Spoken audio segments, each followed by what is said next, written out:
People always come and ask me, Paul Keynes, how come you write so much about cricket? You used to play cricket when you were a boy. Well, I look at them and laugh. Because I never used to like cricket at all, at all, at all. Even I don't know why I write so much about cricket. Because as a boy, I never liked cricket. It's only when I grow up and I get old and things, I begin to take real interest in the game. And mostly because of the language, fine leg, gully, slips, hang out the bat, cricket is like agriculture, you have agricultural shots, you have sweep, you have cut, you have hook. It's a beautiful thing when it comes to language. But I never used to like cricket until I went to school. You see, in my day at school, you had to play games. Whether you're bossy back, 1 foot, no teeth, big bamsy, you had to play games. So when I go in there, I ask them if they have a marbles team. They tell me marbles, catchers, and searchy pack do not count as games. It's cricket, football, and athletics. I had to make a choice. But boy, let me tell you, you have to understand, at that time, I was about 12 years old, about 4.5 foot tall, weighing about 50 pounds. And I look like a half-ripe Lakatan banana. You also have to understand that in those days, they never kick you out of school when you fail exam. You're allowed to take it over and over and over and over till you pass. So my school had one set of hard-back old men with beard all down to their toe, who failed in exam since they're born and wouldn't leave school. You know them, like they take up residence in the school, they're old. And it's them playing football and cricket and running sports. And it's them I have to go and compete against. Well, boy, let me tell you something. I go and try out for athletics. But let me tell you, in those days, they never used to groom you, no coach. They bring you on the field and tell you, run. If you run fast, you get picked. Bat. If you bat good, you get picked. Kick. You kick good, you get picked. Otherwise, you stay behind the goal and collect ball when it pass. So that's why you see West Indians play such natural cricket. You have to be naturally good to get picked. Nobody ever coach you. So I decided going for athletics. Boy, when it came to Lyman Spoon, wheelbarrow, bag race, I was great. But 220, 440, 100 yards was horrors. I run with all these old men with long beard, and they have on spikes. You ever get juked with the spikes in your foot yet? Was real horrors. Half that I running to escape from them, me running to win. Was to escape from getting juked with spikes. I say this thing too dangerous. Let me try football. But I like football not because of the game, because of the jersey. In those days, only the team was allowed to wear the school colors. You couldn't go and put on no school jersey like they have now walking by the road in the colors. You had to be a member of the team. So I wanted that jersey so bad, boy. I want to play football. I tried. Now, football is the most unreasonable game. 11 hard-back men running up and down, up and down, up and down behind one stupid ball. No rest whatsoever. You can't rest at all. And men kicking you and stamping you, kicking you down, knocking you down. Doing all kind of things to your physiognomy. And you can't say nothing. And they're allowed to tackle you. Man say, tackle him, next thing a big brogue in your back. They didn't have football boots in those days, it was brogues, hard leather shoes with pegs like skates underneath. I say football is a nasty, dangerous game. And the hard part, the jersey, when rainfall is still playing, you can't shelter. The nice, clean football jersey, mud. I say football is not for me. Let me try the gentleman's game, cricket. Now that is a game for gentlemen. Just like football, same 11 men. But half the time you're relaxing under the trees. Drinking coffee and snow cone, eating roast corn, hamburger and thing, having a nice time. Then you go on, you swing your bat, make a duck, and you're back under the trees again. Well, boy, let me tell you the problem. You see, in my day, that school I went to was so poor, we only had one pair of pads for the batsmen. One man wear one side, the next man wear the next side. The bat, same size, one size bat for the whole team. If you're 6 foot or 3 foot, the same bat. When you see I put on my pad and I walk out there and you couldn't get out, that's why you see it was hard to get West Indies team out LBW in the old days. Because then one pad, you couldn't do nothing like that in those days, padding ball out with one pad. It was no LBW, it was BBW, break foot before wicket. You know? I remember the first time I go out for the team, boy. They put me in one pad and you tie with handkerchief and no straps, tie with handkerchief. One pad with me all by my chest here. The bat handle, it take 2 men to bring my bat out for me. And I get out there, you know, and I'm waiting to hit the ball. Now in those days, my idea of cricket was hit the ball as hard as ever and run for your life. Because when them men throwing back the ball, they're not aiming at the wicket, it's you they're aiming at, you know. They call that intimidation. In the civil service, they call it constructive dismissal. Well, boy, I remember the first over, a bat. 2 things they showed me before going. Forward defensive, backward defensive. Because they never thought I could ever hit the ball in my life. So I learned forward defensive and backward defensive. But go out to face the bowling. First ball, if you see me. And of course, people giving advice from all sides. Usually, mind the bush your head, you know, mind the bush your head. Kind of advice they're giving me. I walk out there, boy, pad up to my chest. Big bat by here. Cap pulled down. I look like an ice cream can with a cap. And I walk out. And I take up forward defensive. Foot straight down the wicket. Bat and pad close together. Head down. Chin up. You know how hard it is to keep your head down and your chin up?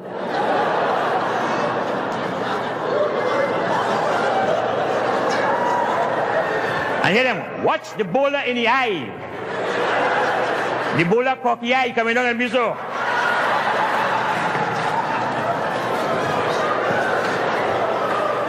The captain say, you're looking good, but do that after the ball, not before.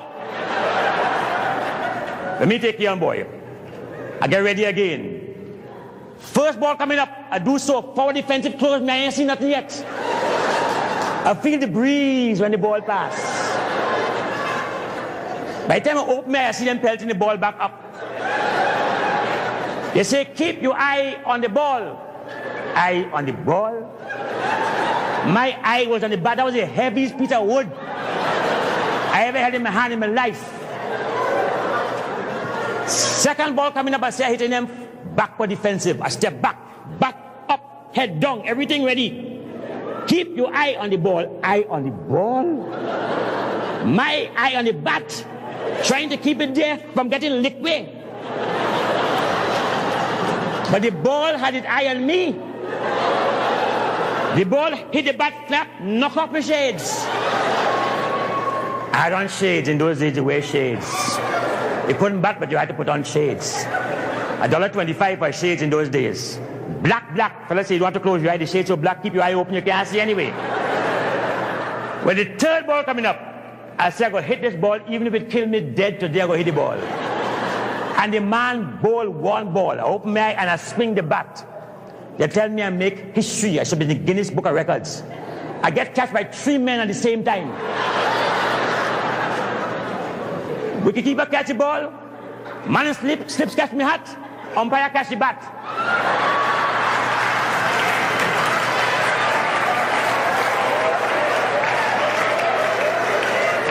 At that point, I seriously begin to consider football one more time. But what saved me, you know, I like to field because it put me on long on. Now long on's a lovely place. Nothing down there. You could talk to people, enjoy the scenery, have a good time. You know, cricket going on up there, but nobody can hit the ball that far anyway. So I love long on. My whole cricket was spent in long on, having a conversation, signing autographs, making good friends. Cricket going on, there is a different thing happening up there. Until one day, boy, I on long on enjoying my life, having a good time, participating to the best of my ability. Anybody will catch it? Some stupid fool hit the ball down towards long on, straight towards me. And he hit it hard. You ever see a cricket ball coming towards you at 100 miles an hour? It's getting bigger and bigger and bigger and bigger. So my very first question I have is that, well, we know that you're a profound writer, known across the nation for your comedy, and you favor that genre. So I would like you to explain to me, the the genre that you do, that is comedy, and whether it comes to you naturally or is it something that you intentively write and speak about? Well, not really. I started off writing like normal, serious writing, um, and discovered that my stuff came out funny always. Right. That's sort of as a natural way of me writing stuff, and I guess using the type of words and the sentence structures that I normally use. Um, that made them come out in a funny way. So that it was nice started off to be a comedian. So I don't see myself as a comedian as such. I see myself basically as a storyteller. And I use comedy or what you call a humorist. I use comedy and humor to make a point, to talk, right? Right. Um, so that even when I was doing serious stuff, it still came out in a way funny. Just my approach to it, I guess, and maybe my voice or the kind of tones I have in my voice and descriptive things made it in funny until eventually I accepted the fact that I write funny stuff. Right. So But it started off as being a funny thing. you're So naturally funny. I'm naturally funny. Even when I'm very serious, it's funny, but I am serious, but the other people laughing. So I don't know. But I just accept the fact that it was It's something comedy. I had that made people laugh, Yes. and therefore I focused. I didn't accept it. I just accepted it. But Yeah. I do serious writing and serious poetry too. So I mix the both. So it Right. doesn't matter in the long run. But Yeah. people tend to play just they like the comedy, so they tend to play like the material. They just play the comedy all the time. So people think I'm really a comedian, but a lot of stuff is very serious stuff, all right.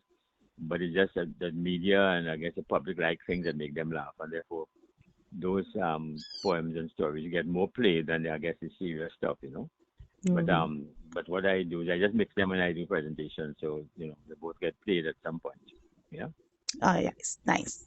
So my next question, it pertains to the Caribbean voices. So growing up in the Caribbean, we have a multitude of voices and different representations throughout. And I would like to know how you navigate the use of language and voice. Well, mostly you use the character, what kind of character you want to produce and how you want it to sound. So the character, you start with the character and then you start with how you want him to sound. And then you start with trying to create the song as close as possible to the real thing. Mm-hmm. And this is why I'm basically I write in dialect because I try to write the song as close to the real thing on the page. And therefore you spell it a certain way and you write it a certain way. So somebody reading it will be closer to it than doing it in English because it's already written in some form of dialect. Right. But it's actually the purpose was to try and make the story on the page sound as if you were telling it for real. A lot of people write English poetry, Caribbean, but when they go to talk it, they talk it in Caribbean, in West Indian accent and language to make it work. Yeah. But they write it in standard English. And to me, that was a kind of cop out. I just write it the way it's supposed to be. And I make people make the effort, let them make the effort to understand, right? Because you can't create things and change them at the same time. You have to find a way of selling what you have to people. And you sell it on performance, you sell it on diction, on being clear that people understand what you're saying, that your pronunciation is correct, and that you have explanations as part of your presentation so that people, even if they don't know the words, they'll understand what you're saying because you explain it before the poem, after the poem, or during the poem, which is written into the poem itself. So the explanation is there. And therefore the language doesn't become a problem. It's a presentation that is where you have to focus on how you Right. present the language to the audience. And I say that comes with your voicing and your the way you deliver your story. Yeah. Right. Understood. Understood. Okay, great. My next question for you is about the art of storytelling. And what in my research, what I would have noticed is that the art of storytelling in the younger generation is slowly dying because there's not much people telling these stories and ensuring that the tradition is carried on. I would like to know your views on that topic, the art of storytelling and where it's heading in today's society. Well, the thing is, we are all storytellers. Every one of us is a Right. storyteller. When we have to explain ourselves, we have to tell a story. and we find a way of telling it to make people understand. That's called communication, right? Mm-hmm. But in terms of storytelling, art of storytelling, well, you have storytelling, you have storytellers, and you have people who tell stories. You know, the storyteller is a true spiritual person who it is part of his gift. He's a gifted person. You know, and he has a natural ability to tell a story without having to practice it or rehearse it. It's a gift, right? Yeah. Other people can be theatrical and dramatic, and they can tell a story, but it's a presentation, a very good presentation, maybe. But the true storyteller can tell a story anytime, any day, anywhere, without any problem, because he is just his natural gift, right? Mm. Um, a lot of that is because around them in the old days, you had a lot of examples of that. So you're able to learn from your parents, learn from the neighborhood. Now the neighborhood is changing. You have people to listen, right? It's not Mm. storytelling is dying. It's taking a different form. They call it rhapsode, they call it spoken word, they call all Right. the things. Yes. But as long as it tells a story, it is storytelling.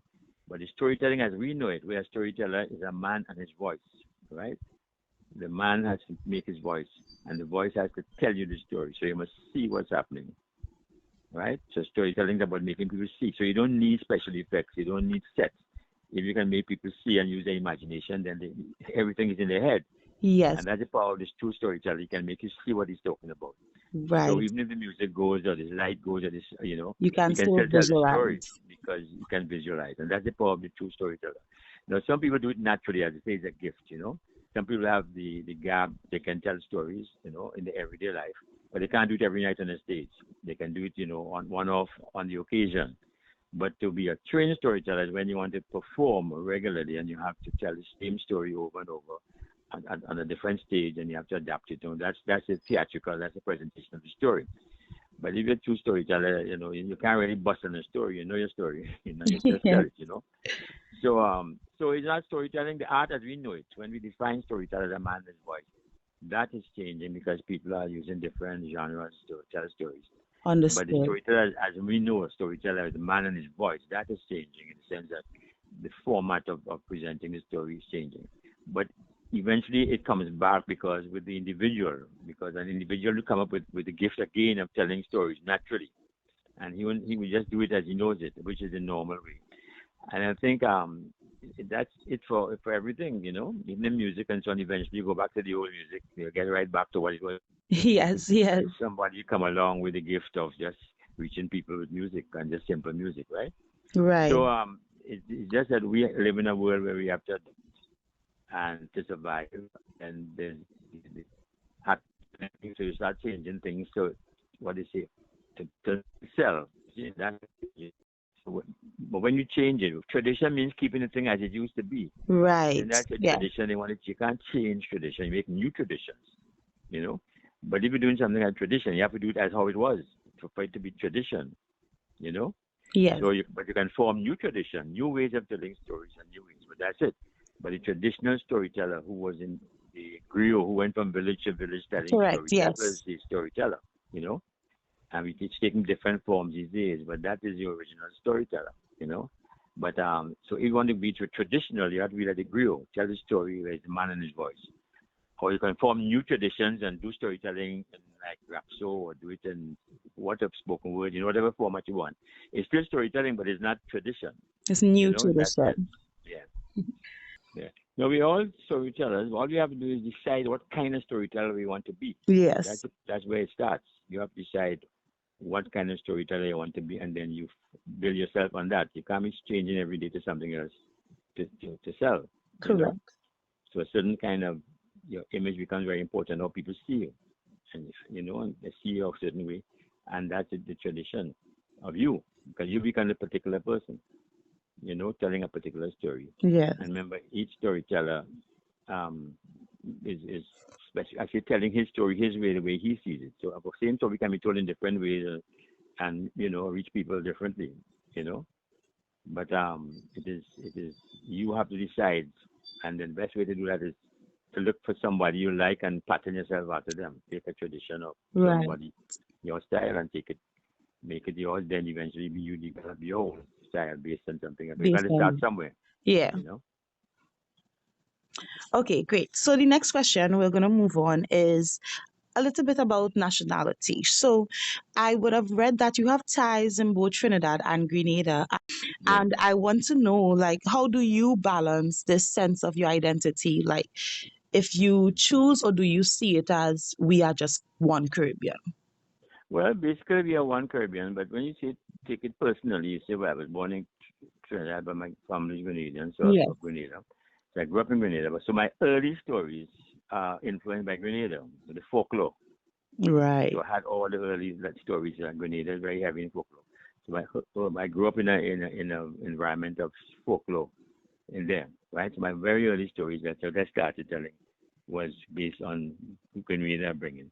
Then when I came back to Trinidad to live, then I started became the writer when I came back after university and so on, and became and then that of course that the rest comes from Trinidad and travels and the rest of the Caribbean. Yes, But the yes. earlier this experience was of all is a Grenada experience, and that folklore had a very sense of all my early pieces had very much folklore, and my more new pieces are more modern, more abstract, more whatever it is. But I always claim both places. Again, born in Trinidad, grew up in Grenada. Yes. You know, but in the end, a while, you become regional. You no longer nobody see you as Canadian. I see myself as regional. Most people see me Exactly. as Yeah. regional because I go to any country I go to, they know me from long. So I become maybe as a regional person. You know, but in reality, it's one region, and as you travel the region, you pick up more ideas for stories, so your stories become more regional because the early days in traveling yet you're still just growing out of Hmm. Grenada. So you have Yeah. what you have in you. But as you travel to Lucia, Dominica, all the islands, you get more stories. Remember, you're always absorbing stories because that's how storytellers go. They absorb stories, they absorb things people say. They don't even know when they know it, but they know it Yes. because you hear it somewhere, and it becomes part of your psyche. But that's the reason. And then as you travel abroad, you meet more people and you get more exposure, and that's how stories you go again. So the travel. So in the end, you become basically a storyteller, original, and then you become known for your storytelling and your style, you know. That's when you become yourself. Travel will open your eyes Yeah. because that's where storytellers you get your ideas. People Right. talk to you and you hear people and you see things. And most of the islands have very similar experiences with slavery and colonialism. So a lot of things home, they have it there under a different name. And you see Yes. things you recognize, but that's a different name in Jamaica or whatever. Same fruit, but it's a different name. So you find the Caribbean region is very much one region in so many ways culturally because we have shared cultures over the years, you know. Yes. So you'll feel right at home on the island because they're really doing the same thing you're doing, but under a different name. That's all. Yes. I love the concept of shared culture. It really Yeah, is. So, yeah. specifically, what would you like for aspiring writers like myself? What was your intent, or do you have any intent for us to learn from your legacy, from your writing, from your storytelling? Is there anything that you would like aspiring writers like myself to take away? But yeah, I mean, you have this. I'd always said, why you're writing and what you want to write and who you're writing for. Nice. Yeah. You know, you have to decide that, and how you want to be seen. So remember, your image is what's very important, and you have to protect your image. So, in other words, if you don't give dirty jokes on stage, you don't need to be a Correct. clean, decent storyteller, right? You don't start giving all kind of weird things because it's a big show and you're getting paid, making money, right? You have to Yes. say, no, no, this is not what I want to be. I can't take part in that show. I can't do this. I can't do that because you're protecting yourself and your image, right? You Yes. know, Yes. and the fact that you can express yourself and you free yourself up to create your own material, you know. Um, but when I started, not the problem was that I was very much a standard English writer in the beginning before I switched into dialect. And when I switched into dialect, I became free because I had to make my own rules. So there are no rules for the dialect writing, You could, and it was great. You could create your own poetry and create your own songs and whatever because you had drifted away from the university literature, which said you had all these rules and regulations to Yes. write a poem and stuff, which is fine. All those things are fine too. But when you are a pioneer doing stuff like you're trying to experiment, then you are free to do what you want. So what happens? Your critic becomes your audience, becomes your critic, not the university or not the professors and so on. It is if your audience likes you, then you're successful. If you reach them, then you're successful. So they become your biggest critic, you know. If it works with your audience, you say, well, I know what the fella's saying, but the people like it, you know, so I'm not changing that, you know, that kind of thing. Yes. So you make your own decisions, you know, and you create, and you become creative then, you know. But everything has rules too, even the dialect writing, because the dialect doesn't mean you do it any old out. There's a structure and there's procedure and so on. But it's just in terms of your freedom, create, you don't let people hold you back from creating. When you feel a certain thing, you go ahead and do it, you know. So this is why I tell people to be, you know, to free themselves up. But people try to copy, to sound like other people because it's successful. But you're only very proud when you know what you did came from you. Okay, you always know what came from you and what you took from some other people or what you borrowed. So you Right. always give credit to wherever you get stories from. Even if you say, well, this is from Africa, you don't even know who did it, but it's not yours then. But some people don't say anything and hope that people think it's theirs, right? Yes. Because they Yes. don't say, but that's not really helping. It's not doing anything good for you because you know in your heart that that is not yours or that was Yes. something else, you know. So you give credit to your source and you can tell all your stories. Because stories have to be told to live. If you don't tell a story, dies. Yes. That's why it's good to have storytellers who can tell the old stories and bring them back. Because they don't tell them, they die, you know. So it's our duty in a way to keep the culture alive by telling the stories. So you don't have to do a new thing every time you go on stage, you know. You can No. just bring back, you know. So you have to Yes. make it your tradition that you will create and preserve, you Ensure know. that we remember. Ensure to remember, right? Nice. Right. So I would have looked at your recently, of course, I would have looked over some pieces before this interview, of course. In developing these questions, I thought about the fact that you spoke on social commentary. You commented on the social issue at hand that Yeah. is serious and is detrimental to our society. However, it was brought across in a way that was humorous. And so it caused a lot of younger people as well, because now, there are videos. I'm not sure if you're aware, but there are clips and videos of these pieces on TikTok. Yeah, right. So it caused a lot of younger people to listen because of the humor. It didn't feel like a news report on potholes. Well, that's the art of storytelling. You know, Right. you have to make people, let's say, see what you're talking about, and it has to do with the language you use and the particular words that create a particular image. Because communication is not about what you say, but what you see. When you say something, people have to see something. Mm. Either see it seriously, see it as a joke, see it as do it now, see it as do it later, or see it as you're mad or something. You know what I mean?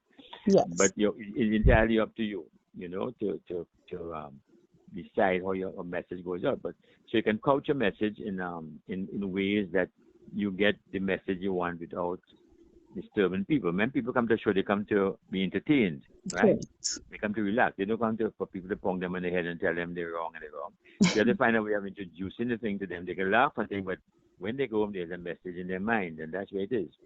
You have to leave them with a thought. Every time you tell a story, at the end of it, you must leave that person thinking about something in that story, whether it's good, bad, different, whatever in life, I say the moral of the story. Remember, we Yes. had that thing. Yes. Say that's what that means. It means that the story is supposed to teach you something. So when you come to a storytelling show, each story is about something, and that's why it's a good communicating tool because it gives it messages and it gives them in a way that people enjoy.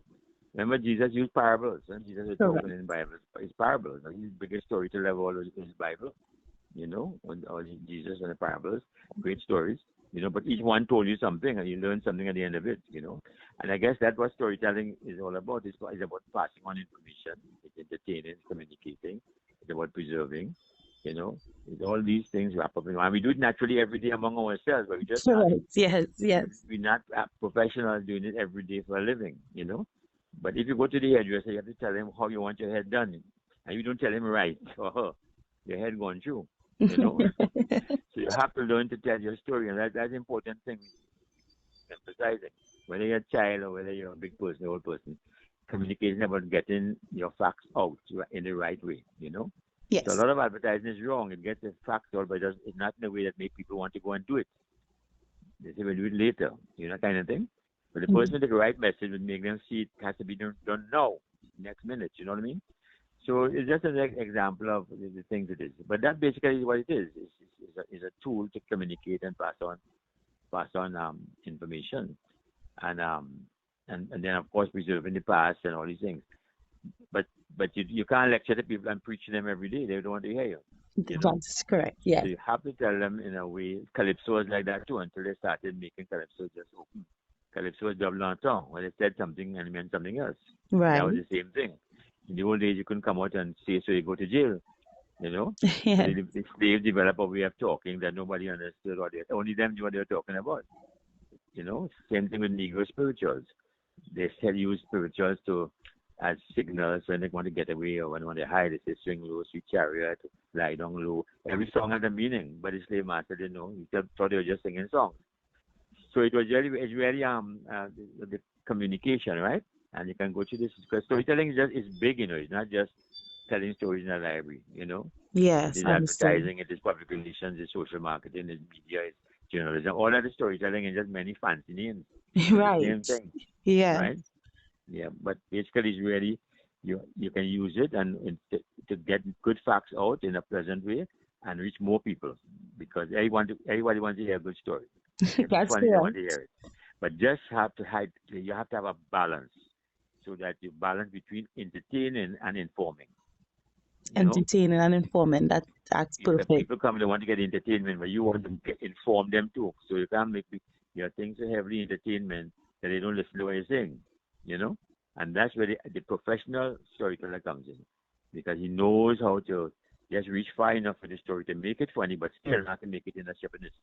You know, Yes. so a lot of people turn their stories into Japanese to make people laugh. Okay, they get a laugh, but they don't get a message out because the people laughing at them are not at the story. You know. Anyway, that's another story. Well, so I just want to have one more question for you. Yeah. I would like, if you are comfortable doing so, to share any memorable experience or encounters that you believe shaped the person you are today. Well, I mean, the main one, which is what I always tell people, is that my first time I saw, Louise Bennett, the famous Jamaican storyteller, Right. right? Miss Lou.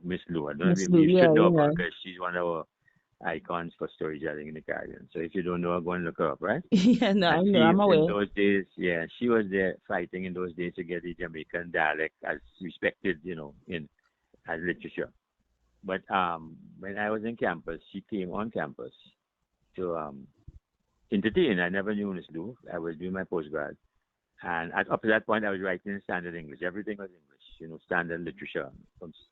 And when I heard her do her dialect, Jamaican Labrish, and she performed all those stories, and I said to myself that I could do that too. I'm sure I could do that.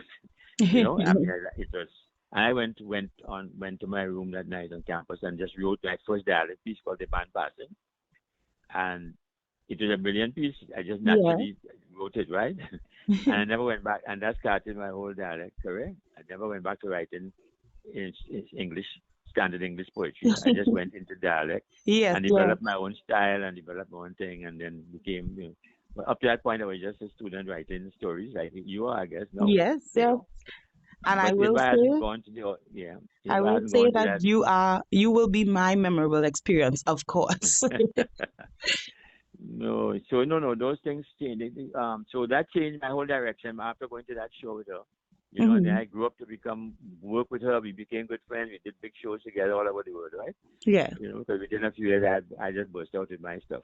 But if I hadn't gone to that time, I might never been storyteller. I might have stayed and got a job and be a teacher and Yeah. something else or lawyer or something, which is what I wanted to be. But that meeting that person. If I say sometimes when you do a show, it's not how many people come to the show. Sometimes you're doing a show for one or two people in the audience whose lives you change with your story. And Yes. God put you in these positions at times to reach these people because you the only one can reach them with your story. So sometimes when you think a show is a bad show, it's not really a bad show. Somebody in that audience listening to my little boy, little girl suddenly said he could do this thing too. And next thing you know, you hear about this great storyteller. So I show sometimes a lot of it is spiritual. You are there to pass on messages, right? So sometimes it's not you performing; it is messages coming through you. You know. And eventually, all you always give credit to the source, Because sometimes you say, I get a thought, it's coincidence. People are talking through you. It's a spiritual thing. And when you become a performer on stage, you'll feel the spiritual part of performance.